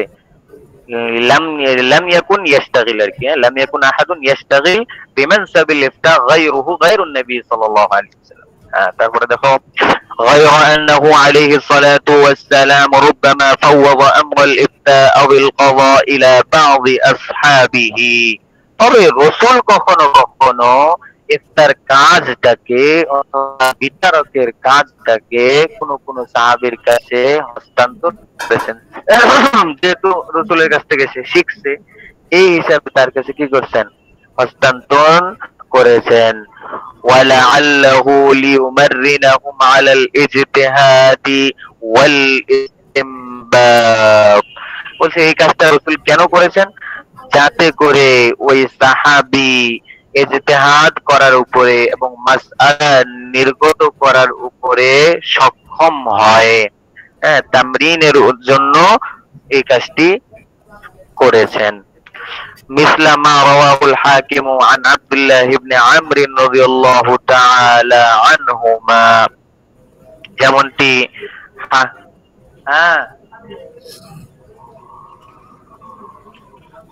দেখো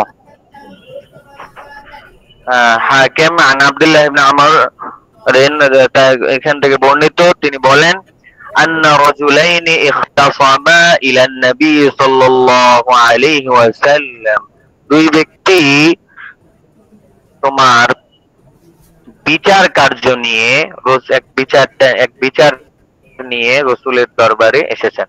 ফাকালা লিআমর, রাসূল সাল্লাল্লাহু আলাইহি ওয়াসাল্লাম আমরকে বললেন ইকদি বাইনাহুমা, তুমি এই দুজনের মধ্যে কি নিয়ে তারা ঝগড়া ফাসাদ করতেছে এটা তুমি মীমাংসা করে দাও।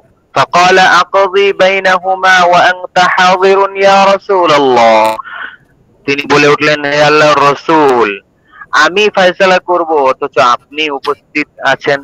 ক্বালা নাআম আলা আন্নাকা ইন আসাবতা ফালাকা 10 উজুরিন, হ্যাঁ, বুঝছো?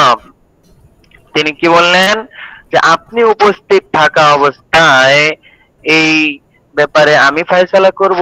হ্যাঁ, রাসূল বলে হ্যাঁ, ইজতিহাদ করে ফয়সালা দেওয়ার ক্ষেত্রে সঠিক ফয়সালা দিলে তোমার জন্য থাকবে 10 নেকি। তোমার জন্য কয় নেকি থাকবে? 10 নেকি। ফালাকা আশরু উজুরিন ওয়া ইন ইজতাহাদতা ফাআখতা'তা ফালাকা আজরুন। হ্যাঁ, ইজতিহাদ করছো, ভুল হয়ে গেছে, তাহলে কোনো ক্ষতি নেই, তুমি তো সব পেয়ে যাবে, তুমি তবে নেকি পাবা একটি। হ্যাঁ, এই হলো ফতোয়া প্রদানে সালফে সালেহিনদের কর্মপন্থা ছিল। অর্থাৎ সাহাবীদের প্রথমে রসুলের যুগের যে অবস্থা ছিল, রসুল থাকা অবস্থায় কেউ ফতোয়া দিতেন না, কিন্তু রসুল যদি আদেশ দিতেন তখন ওনারা কি করতেন? ফতোয়া দিয়ে থাকতেন। এরপরে দেখো, আন মাকালিল মুজানি রাদিয়াল্লাহু আনহু قال امرني النبي صلى الله عليه وسلم ان اقضي بين قوم فقلت ما احسن ان اقضي يا رسول الله قال والله الله مع القاضي ما لم يحف عمدا। অনুরূপ একটি বর্ণনা হযরত মাকাল ইবনে মুজানি রাদিয়াল্লাহু তাআলা থেকে বর্ণিত আছে। তিনি বলেন রাসূল সাল্লাল্লাহু আলাইহি সাল্লাম আমাকে এক গোত্রের মধ্যে বিচারক ফয়সালা দিতে, মানে বিচারিক ফয়সালা যেটা বলা হয় বিচার কার্যের ফয়সালা দিতে আদেশ করলে আমি আরজ করলাম, ইয়া রাসূলুল্লাহ আমি উত্তম বিচার করতে পারি না। তখন রাসূল সাল্লাল্লাহু আলাইহি সাল্লাম বললেন, আল্লাহ তাআলা বিচারকদের সহায় হয়ে থাকেন যতক্ষণ সে ইচ্ছাকৃত অবিচার না করে, মানে ইচ্ছাকৃত মালাম ইয়াহিফ আবদা, মানে মালাম ইয়াজলিম আবদা, মালাম ইয়াজলিম আবদা। وكذلك بعث رسول الله صلى الله عليه وسلم بعض الصحابة إلى البلاد النائية فأذن لهم بالإفتاء والقضاء كما أخرج المحدثون عن أصحاب معاذ بن جبل رضي الله تعالى عنه لما أراد أن يبعث معاذا إلى اليمن। এখানে দ্বিতীয় ঘটনার দিকে আবার চলে যাচ্ছে, এখানে একটা ঘটনা আগে শুনে নাও। তদ্রূপ রাসূল সাল্লাল্লাহু আলাইহি ওয়াসাল্লাম কোন সাহাবীকে দূরবর্তী দেশে পাঠিয়েছেন এবং তাদেরকে ফতোয়া ও বিচারক ফয়সালা প্রদানের অনুমতি দিয়েছেন। যেমনটি এই যে এখন ঘটনা বলতেছে, যেমনটি মুহাদ্দিসগণ হযরত মুআজ ইবনে জাবাল রাদিয়াল্লাহু তাআলা শাগিরদের থেকে বর্ণনা করেছেন যে যখন রাসূল সাল্লাল্লাহু আলাইহি ওয়াসাল্লাম হযরত মুআজকে ইয়ামানে প্রেরণের ইচ্ছা করলেন, কি করলেন? لما أراد أن يبعث معاذا إلى اليمن فقال كيف تقضي إذا عرض لك قضاء। যে তুমি কিভাবে, তোমার কাছে যদি কোনো বিচার আসে তখন তুমি কিভাবে ফয়সালা করবে? قال أقضي بكتاب الله, প্রথম তো আমি আল্লাহর কিতাব মানে কোরআনের দ্বারা ফয়সালা করব। قال فإن لم تجد في كتاب الله قال فبسنة رسول الله صلى الله عليه وسلم, যদি আল্লাহর কিতাবে না পাই তাহলে আল্লাহর রাসূলের হাদিসের দ্বারা কি করব?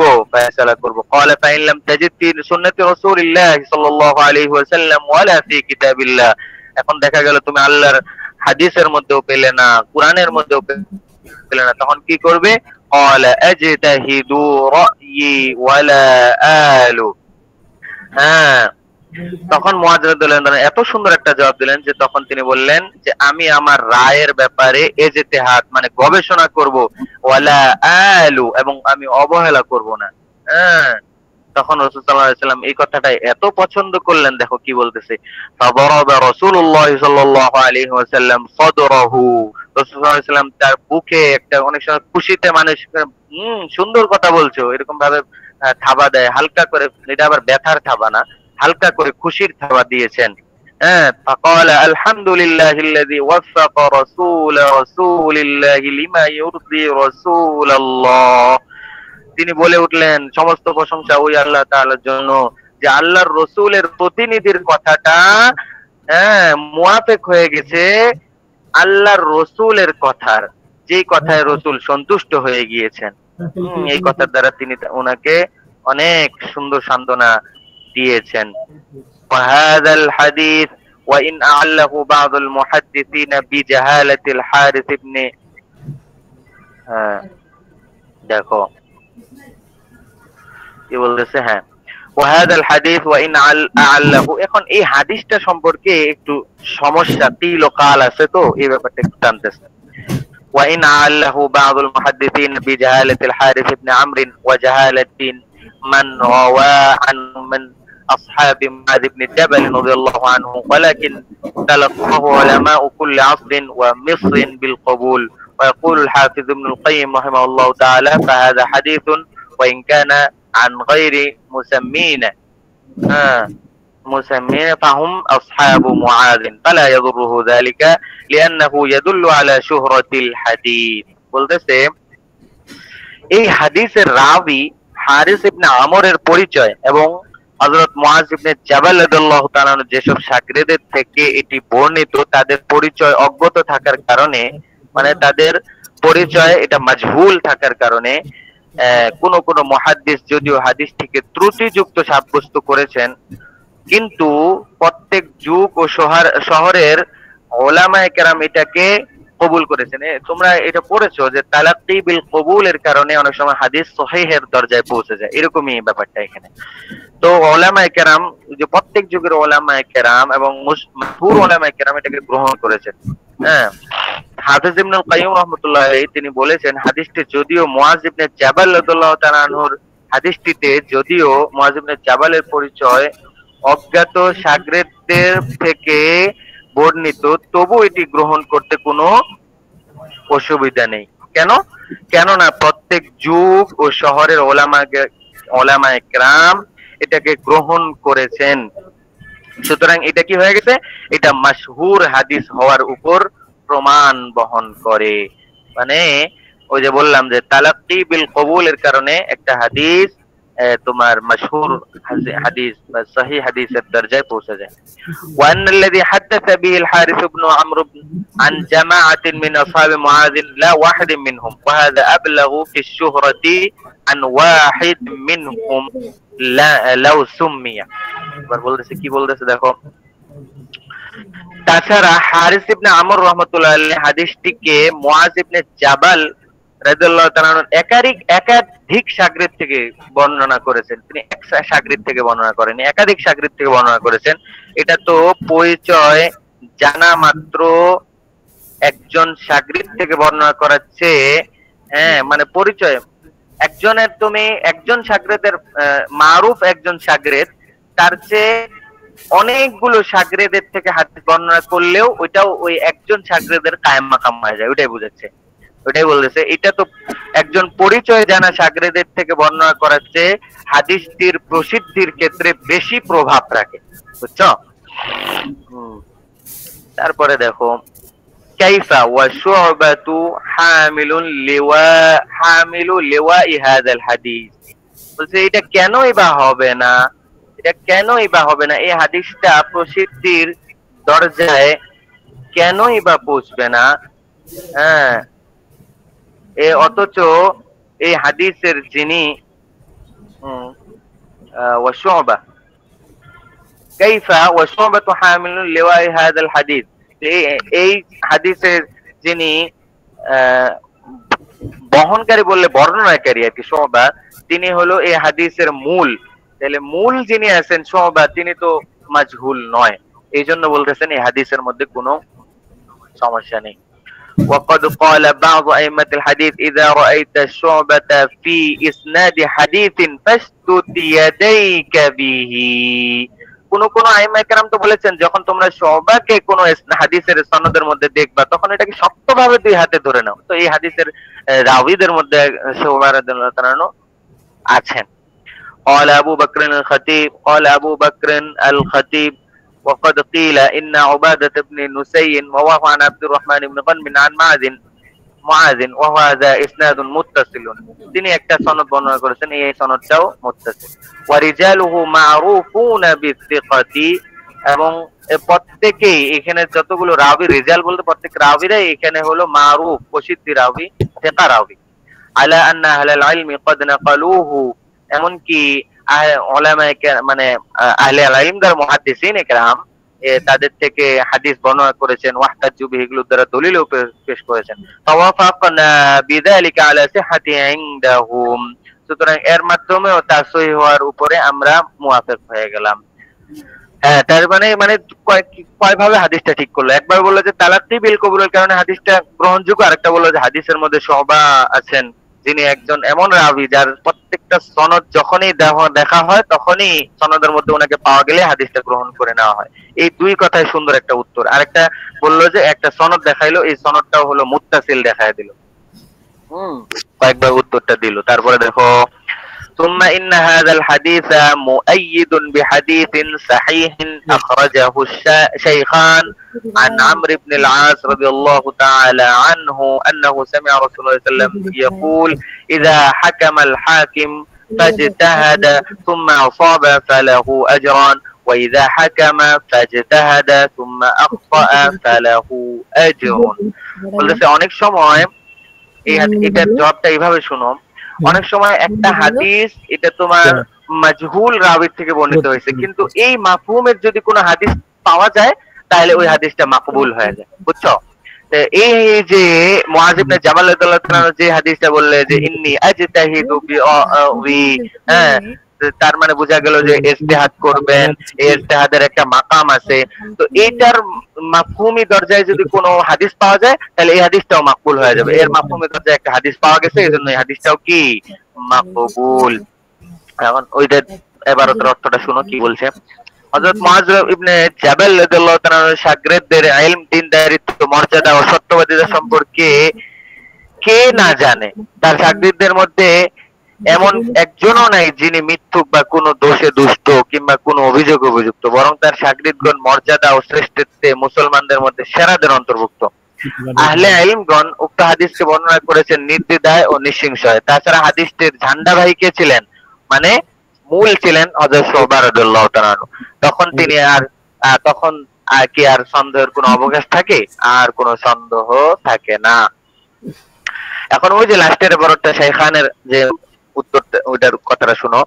উপরোক্ত কথা উক্ত হাদিসটিকে শক্তি যোগায়, তার গ্রহণযোগ্যতা বৃদ্ধি করে অন্য একটি সহিহ হাদিস যা ইমাম বুখারী ও ইমাম মুসলিম উভয় হযরত আমর ইবনুল আস থেকে বর্ণনা করেছেন। হাদিসটি হলো হযরত আমর ইবনুল আস রাদিয়াল্লাহু তাআলা আনহু রাসূল সাল্লাল্লাহু আলাইহি সাল্লামকে বলতে শুনেছেন যে যদি বিচারক ইজতিহাদ করে ফয়সালা দেয় আর ফয়সালা সঠিক হয় তাহলে সে দুটি প্রতিদান পাবে। পক্ষান্তরে ইজতিহাদ করে ফয়সালা দেওয়ার পর যদি ভুল হয় তবুও সে একটি কি পাবে? প্রতিদান পেয়ে যাবে। তাহলে হাদিসটি গ্রহণযোগ্যতার ব্যাপারে কোনো সন্দেহ থাকলো না। হ্যাঁ, কয়টা উত্তর দিল? এক নম্বর উত্তর দিল তালাক্কি বিল কবুলের কারণে হাদিসটা মাকবুল। দুই নম্বর উত্তর দিল হাদিসের লেওয়া, হ্যাঁ, হযরত শুবা রাদিয়াল্লাহু তাআলা আনহু এর সনদ পাওয়া গেলে হাদিস গ্রহণযোগ্য হয়ে যায়। তিন নাম্বার যে উত্তরটা দিয়েছিল সেই উত্তরটা হলো কি বলেছিল, লেওয়ায় হাদিস বলছে না, তারপরে বলছে ও 3 নম্বরে উত্তর দিছিল যে এই হাদিসের আরেকটা সনদ আছে যে সনদের দ্বারা হাদিসটা মুত্তাসিল, হ্যাঁ, ইসনাদে মুত্তাসিল আছে এটার। 4 নাম্বার উত্তর দিল যে এই হাদিসটার সমর্থবোধক একটা হাদিস পাওয়া যায় যেটাকে ইমাম বুখারী এবং মুসলিম রহমতুল্লাহ আলাইহি বর্ণনা করেছেন। এইটার দ্বারা আমরা বুঝতে পারি যে হাদিসটা মাকবুল। এই পর্যন্তই মনে হয় ছিল নাকি? জি জি জি, আচ্ছা আচ্ছা ঠিক আছে, আচ্ছা জি, শুক্রিয়া, জাযাকাল্লাহ, হায়াকাল্লাহ, বারাকাল্লাহ। আচ্ছা জি, ঠিক আছে। তো আমরা এখন ইনশাল্লাহ এখন হাজিরা নিব। দ্রুত সকলে হাজিরা দিয়ে দিবেন, তারপরে ইনশাল্লাহ আজকের দরস এখানেই সমাপ্ত হবে।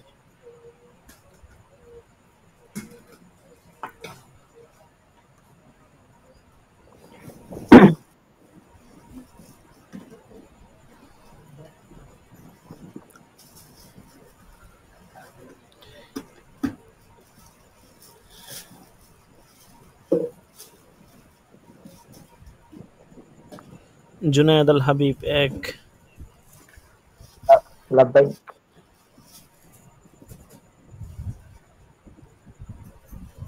একটু অপেক্ষা করেন।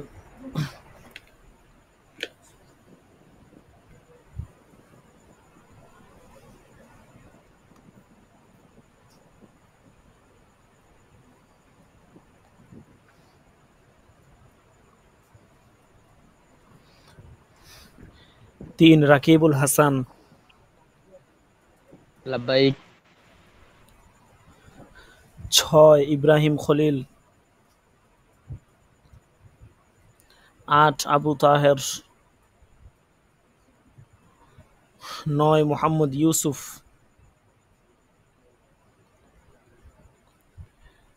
13 মুসাব্বির হোসেন, মুসাব্বির হোসেন নেই 13,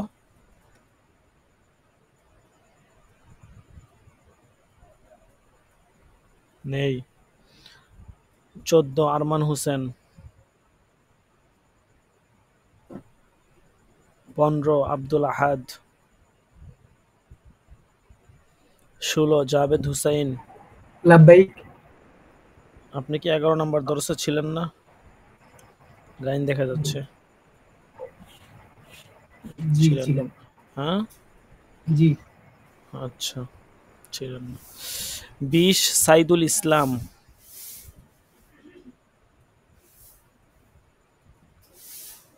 20 সাইদুল ইসলাম,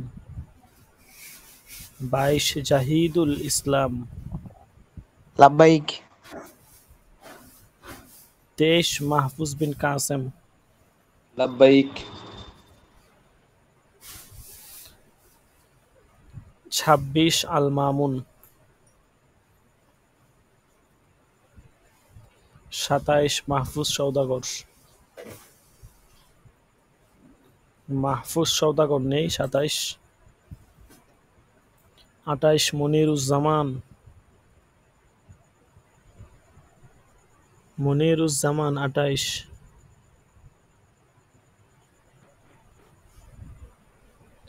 29 রফিকুল ইসলাম, 30 আমির হোসেন,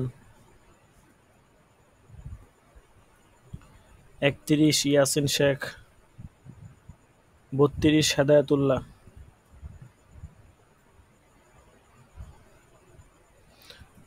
33 মিজানুর রহমান, 35 মোহাম্মদ আরাফাত, 37 আল আমিন তুষার, 37 আল আমিন তুষার নেই। 38 রায়হান মাহমুদ, আচ্ছা মাঝরা দিয়ে দিচ্ছি। 39 সুহাইল আহমদ, 40 মুস্তাকিম বিল্লাহ, 42 গুলাম কিবরিয়া, 43 ইসমাইল হোসেন, 47 কাউসার আহমদ, 52 ইকরাম আল হাসান, 53 এমদাদুল ইসলাম। লাব্বাইক ঠিক আছে, তো হুজুর ওই 20 নম্বর এটার কারণে হাজিরা দিতে পারি নাই। আচ্ছা সাইদুল ইসলাম, ঠিক আছে, দিয়ে দেওয়া হয়েছে। জি জি জি। এরপর আর কেউ থাকলে বলতে পারেন দ্রুত।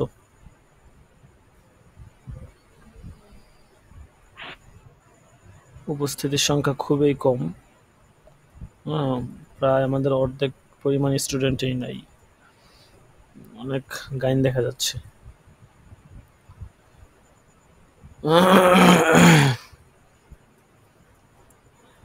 আচ্ছা ঠিক আছে, তো আমরা চাইতেছিলাম কুরবানির আগে একটা মাসিক পরীক্ষা নেওয়ার জন্য, তো আমাদের হাতে সময় একদম কমে গেছে। বিশেষ করে নেওয়া যাইতো, যেহেতু আমরা তামরিনের দরজগুলো করতেছি, যার কারণে এই দিকটায় আমাদের সময়টা কমে গেছে। তামরিনের দরজগুলো না করলে হয়তো একটা মাসিক পরীক্ষা, ছোটোখাটো একটা পরীক্ষা নেওয়া যেত। তো যাই হোক, যেহেতু আর সম্ভব হয় নাই, তো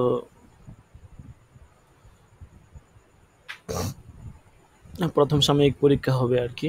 প্রথম সাময়িক, দ্বিতীয় সাময়িক এবং বার্ষিক পরীক্ষায় 3টা পরীক্ষা হবে। প্রথম সাময়িক পরীক্ষা ইনশাআল্লাহ